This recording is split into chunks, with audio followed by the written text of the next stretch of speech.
Hello, this is Scribble. I'm going to be recording content today for MSEM 2, the major custom Magic format. So today I'm playing a deck, a white and blue control deck featured around activated ability synergies, using a few cards from the new set Empty Throne of Fenav, in particular Spiritual Guidance and Midnight Dreary, which are some enchantment engines that pay you off for activated ability, as well as a bunch of other control tools and mana fixing, planeswalkers, all things that include activated.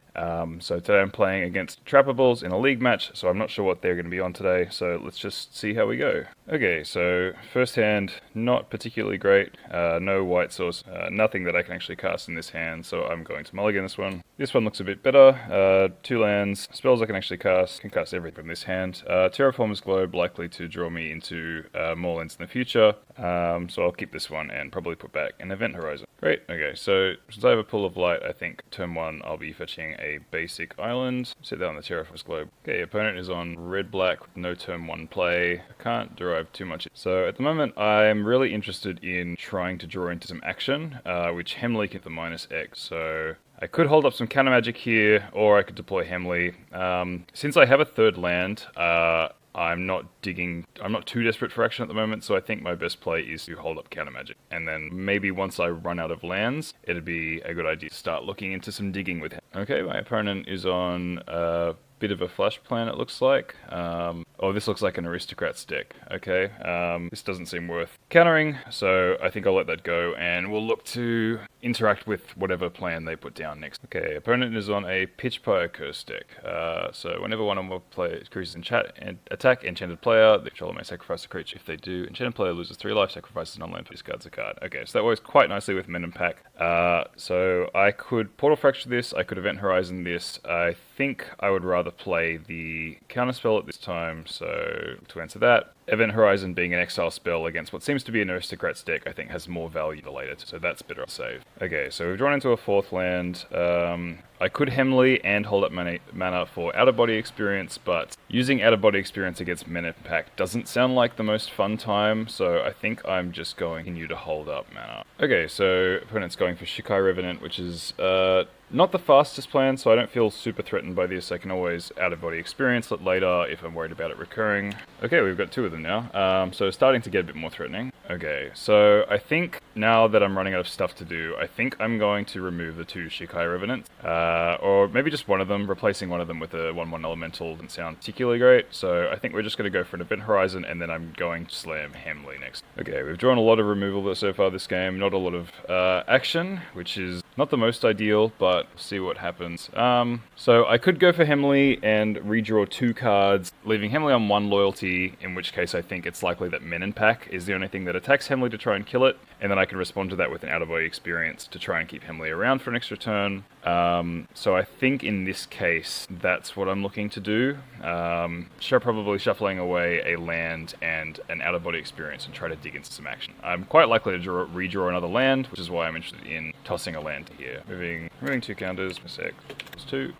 Okay, fantastic. So we've drawn another land, and this one is a utility land in Alratha, which can help me investigate and draw into some gas later on, so that's quite nice. We've also drawn an Intrepid, which is live with Wanderlust, so it's a 3 mana 4/4 flyer at this point, so that's really nice. So at this point, I've only got one thing that I can spend my mana on, which is Out of Body Experience, so I'm going to opt to play Alratha Tap. Okay, Salome's Messenger as another 1 mana 2/1 that recurs. Looks like board wipes are not fantastic against this deck, it seems, with everything seeming to recur. So I think I'm interested in... I think trying to go 1/1 with exile removal seems to be the way at this point. Is it worth saving Hemley with this out-of-body experience? The only thing I can do with it next turn is to tap something down, so I think that's not worthwhile. So I think I'm going to just let Hemley die here, and okay, opponent's got a lot of 1 mana 2/1s. Okay, hopefully Intrepid can hold the fort against this a little bit. Hopefully my opponent doesn't have any removal. Would be nice to have some counter magic protect Intrepid, but that's not the case. Okay, Lotus Barons is not particularly helpful here, so I think I'm going to Intrepid and search for a land that actually does something. Okay, so looking like I'm going to search for a Heart of Zadina here. as probably the most helpful thing here. I also have the option of getting, what else do we have? Mirror Gate, not particularly helpful against my opponent's stuff. Monument of Queens could be, but I think Heart of Zadina is going to be better since I have Alratha out and I can start pumping mana in making. Okay, so opponent swinging with all, I'm going to animate Intrepid. And it doesn't seem to matter which of the two ones that I kill. The Shikai Revenant is guaranteed to come back because I will have lost life. Salome's Messenger is less likely, and it means it also needs to hand. Shikai's Revenant's to hand. It doesn't seem like it matters, so I'm just going to block the Salome's Messenger. And I will take 5 here. Okay, opponent going for the burn plan rather than trying to finish off the Intrepid. So it would be good to try and draw into some life gain soon. Okay, opponent's got a Sigdrax Trepanator, which they're going to use to convert their creatures into discard effects. This one seems worthwhile to use the out of body experience on, and saving it for later doesn't matter, so I'm just going to do that now before it gets a chance to activate it. Okay, drawn into a Cosmic Sinkhole, which is probably okay. So we've got 6 differently named lands at the moment, so Heart of Zadina is making 2 additional mana, so 1, 2, 3, 4, making 6, so I have 8 mana total. Most of my deck is instant speed, so I think it's probably worth saving Heart of Zadina to activate in my opponent's turn, and then using some of that mana into an Alratha Investigation. So this costs 5 mana to draw a card, which leaves me with 3 mana otherwise, which could go into a 3 mana Cosmic Sinkhole, or possibly a Lotus Barrens if that seems helpful.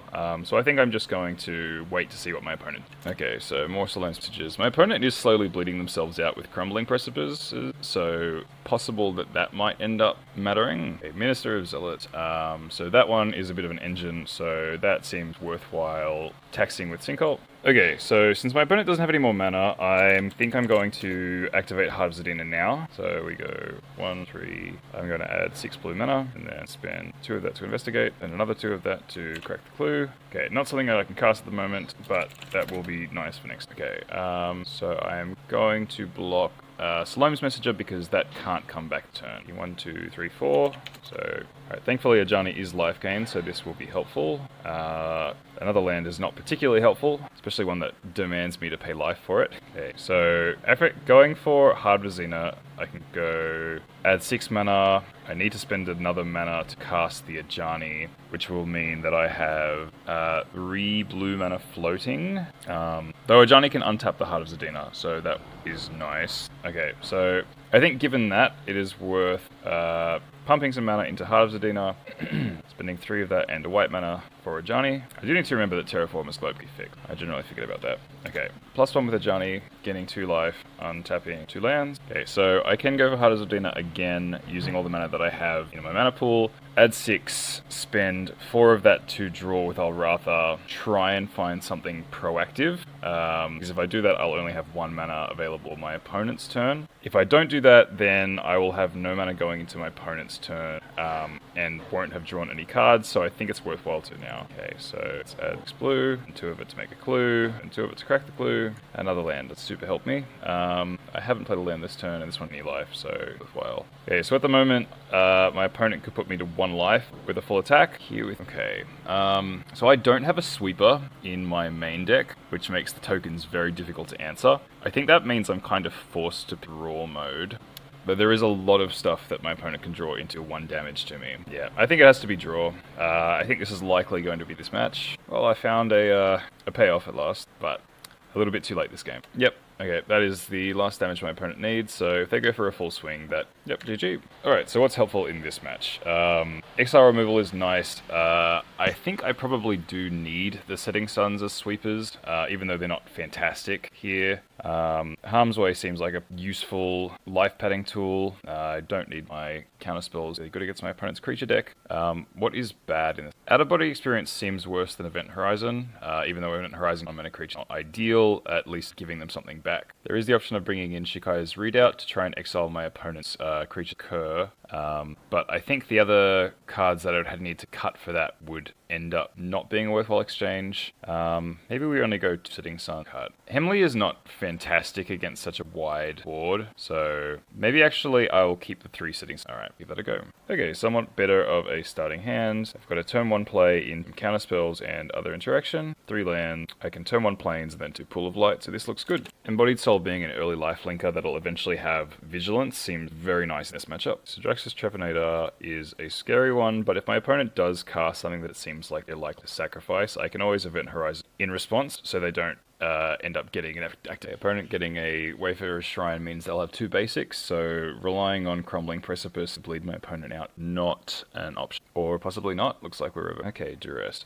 Duress is likely to take the Event Horizon, so I'm cast response and force my opponent to get a Fracture. I'm going to give Embodied Soul Lifelink, because this gives me proactive to do. Okay, second Swamp. I assume my opponent probably for that. Okay, flooding out a little bit, but drawing the island does mean that Manic Torrent fetch something more interesting than a basic. Okay, so I could hold up Portal I could not animate Embodied Soul and then wait to use it after Portal Fracturing next turn, but I think it's likely that my opponent attacks before casting a spell, in which case Embodied Soul would just be a 1/1, it wouldn't be a first strike or anything like that. They might use Pitch Pyre Curse pre-combat, but I think depending on that is not likely to benefit. It's better off just going here. Possible that I shouldn't have played the islands, the one card my opponent hadn't seen with Duress, so now they still have full information in my hand. Alright, well, Duress is going to force the Portal Fracture so that I can get another soul.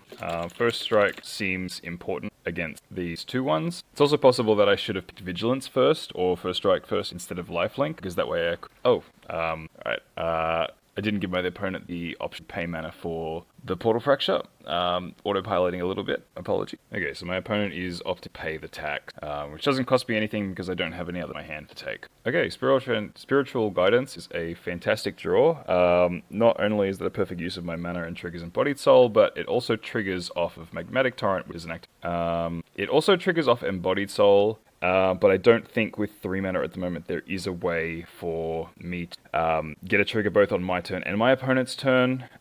So with that said, it's probably best for me to go sit at Tundra and save the Magmatic Torrent for the turn after, so I can get 2 guidance through the fetch line and through. So casting Spiritual Guidance, and I add Vigilance to the Embodied Soul. Okay. Animating the Embodied Soul, I could save it for blocks, but it seems more worthwhile to just go on the offensive here. So drawing a card, gaining a life. Shikai's Readout is really nice here as another free activated ability in case my opponent has a bunch of creatures. Looks like my opponent has flooded out, unfortunately. So we're going to be having a game 3. I don't think any of my sideboarding decisions change with being on the draw. So okay, so we've got a 3-land hand. We've got our 2 triggered ability engines, which make for a turn 2 and a turn 3 play. That also means that I'm not doing anything in the first couple of turns, though a Setting Sun is the best way of going for a turn 2 and turn 3 do nothing.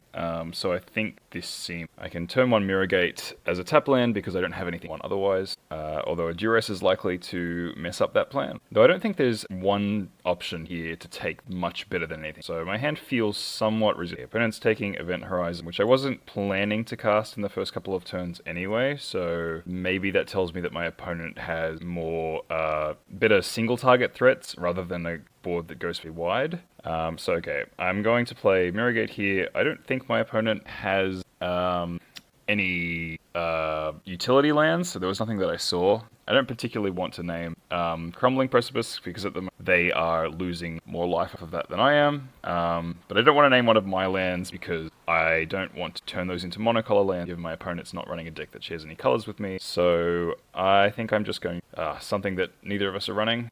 Yeah, Shifting Glade, and since I have 2 double white spells in my hand, I'm going white. Okay, opponent chooses black, but that doesn't matter. Okay, opponent is going a bit low on life with their lands, so Eminent Palace is going to be dealing some damage for a while, it seems, but I think that's okay. I've got enough life gain off of Spiritual Guidance. Okay, opponent does have a bit of an aggressive start with Minister of Zealots, though doesn't seem they have a ton of instants and sorceries that work with it. We have seen Duress and Scorch, so maybe my opponent is more on the non-creature plan than I thought. It does make sense why they took Event Horizon here. Terraformers Globe would have been a really nice turn 1 play. At this point, I don't think I can really fit that into my curve. Getting Midnight Jury out early to start deploying 1/1 blockers seem important in this matchup. And for that reason, I'm going to choose to play Eminent Palace before Wayfarer's Shrine, so that Wayfarer's Shrine can trigger Midnight Jury in my next. Okay, opponent's got the 2 basics, so Crumbling Press is now safe. 3 here. Alright, my opponent's 3 cards in hand, mana up. I don't remember seeing any ints from them in game 1. Event Horizon is quite interesting here, because this lets me play out Wayfarer's Shrine and Terraform rather than going for Spiritual Guidance here, as a way of getting onto the board earlier and trying to slow down the attack from my opponent. I think that is worthwhile, especially with 2 Sitting Suns. I have time to play the Spiritual Guidance as an engine later once I'm safe for presence. So, alright, we'll activate the Wayfarer's Shrine here, triggering Midnight Jury. That is a tapped token. Alright, and then Terraformers Globe that I can opponents a trigger. That is a Shiko's readout, going to be a nice one as well. Terraformers Globe also helping me turn off the life loss from Palace if I like. Going to put in a stop for my opponent's turn before combat to kill the misstub for it. Okay, lots of triggers in this deck. Horizon. Okay, that's resolved. No instant speed sacrifice and anything, so that's nice. Now at a lower life total than my opponent, so Eminent Palace is safe. Okay, here with you. With the double Setting Sun in my hand, going for the token, like the obvious play, I would like to keep the Shiko's readout in my hand, but I think if I don't draw a land, I am kind of forced to play it, which is what's happened here. Though, yeah, with my non-Setting Sun options being 2 and 3 mana, I can't double spell this turn, so it seems most for a Setting Sun. The opponent's only got 1 creature that's likely to recur, so Shiko's readout doesn't have the most value. So before the board, let's go in for a swing and going for. So my opponent was aware of the Setting Sun, which makes me think maybe they have another Here With You or another way of going wide on the board to be able to replenish after the Setting Sun. Okay, yeah, there is a. Yeah, I think we go for tokens again, and then go for we could go for another Setting Sun. I think the tokens are also just less threatening than card draw for my opponent at this time, so I think I go for tokens here. If I draw a land, then I think I will not go for the Setting Sun and just deploy my 2 enchantments. Okay, so we did get an Ajani. That's interesting. So Ajani gives me an extra 2 mana, so I can go for Midnight Jury. And that lets me, Ajani will trigger the first one this turn, and then next turn I'll have, on my opponent's turn I'll have 2 Midnight Juries to trigger with Terraformers. This puts me at 13 life. I can keep this Spirit as a blocker. Lantern Bearer Bell becomes a 3/1 flyer, which Spirit is a blocker for. So I think that seems like play. Eminent Palace going to life. Ajani is going to +1 and untap 2 land. Spirit. So I'm going to untap my white and blue land, so I have more life to the palace. And I'm saving Terraformers Globe for next, so I don't want to. Okay, Egg of Avarice. Sacrifice a creature, search your library for a creature card with mana value and put it on. This seems a bit scary. My opponent's going to convert their creature tokens into creatures that come back. So Setting Sun does get a bit worse at preventing my opponent from value, but I think having the engines on the board at this point does a lot to soak up the damage here, so I should be okay. Okay, opponent not swinging with the bell, like the trade Spirit. Okay, there was a consideration to use Ajani's 0 to protection even mana values, protect it from the elementals, but I think what we're correct. So I'll trade off with one of the 2. The opponent probably searching recurable creature here. Okay, so Drexus Trapinator isn't recurable, so this one is better to answer with Setting Sun. And end of turn, I will use Terraformers Globe. Okay, so we've got a Cosmic Sinkhole, 6 mana with Ajani, so I think we're just going to Setting Sun and hold up Cosmic Sinkhole. I can't get the Spiritual Guidance. So before we sweep, we attack with our spirits that are going to die. Again, not going to the Terraformers Globe to me a life of Palace, save that to get a Spirit Token, and then I will plus hold up Cosmic Response. Okay, so that's before I have my mana open, so I can't counter that. Okay, so the 2 tokens get made. Those are tapped, and instead of gaining 2 life, I lose life to 9. It's a nice one, but I think I can cover from that. Okay. My opponent giving me black mana off of Mirror Gate actually is kind of nice with Cosmic Sinkhole. I hadn't thought of that. Okay, opponent swinging Spirit Lantern Incendiary. I believe they're going for my face rather than Ajani because they want a Shikai Revenant, although it seems like it might trigger, so Okay, so a bit awkwardly, I don't have a way of killing Spirit Lance Incendiary. Means I can't gain life while that's out. Spiritual Guidance is a little bit awkward in your life. Though I could activate an ability and then play Spiritual Guidance so it doesn't trigger this turn. It does cost me a draw. I do have lethal in 2 turns, so I could attack with no creatures at this point, and then just go for lethal next turn. I could attack with 1 spirit this turn, set my 7, so I have 1 chomp blocker, and then next turn. I also have Cosmic Sinkhole up to protect me, so I think here I am post 0. Interestingly, I could even go for, if I'm concerned about my card. I think it's unlikely that I can counter a single card from my opponent, given how cheap their deck is, so it's possible that I actually want to give my opponent a card so I can counter their second spell with Cosmic Sinkhole, and I think that's what I'm going to. Okay, opponent going for the draw. Draw 2 cards. Didn't draw an untapped land. I think I'm just going to play the Monastery tapped. Portal Fracture is quite nice. Though if I do play it untapped and search for a land, then I can cast both Portal Fracture and a Sinkhole free mana. No, I think I could probably just Portal Fracture the first spell, and so saving the life. So we'll play the Monastery tapped. Make sure I have counted 1, 2, 3, 4, 5, 6. I'll make 2 next turn, so I'm attacking. Okay, opponent has a... I think that's fine. I'd rather save my counter spells for a Pitchfire Curse or a Here With You, or something else that's likely effective. And I don't mind discarding it. Yep, that's fine. Discard the Terraformer's Globe. I don't need another subactive abilities at this point, as I have 2 turns. Got another mana pack, that's fine. Shikai Revenant, not attack through. Okay, looks like my opponent's conceding. Yeah, tight matchup. My opponent's going wide strategy certainly made the first game more difficult before I had my sweepers. But it seems like my deck went low enough to the ground, and the 1/1 flyer, chump blockers, and traders was really helpful in this matchup. Fun one. Thank you, Trapables, for the match, and I'll see you all in the MSM media channel with this video.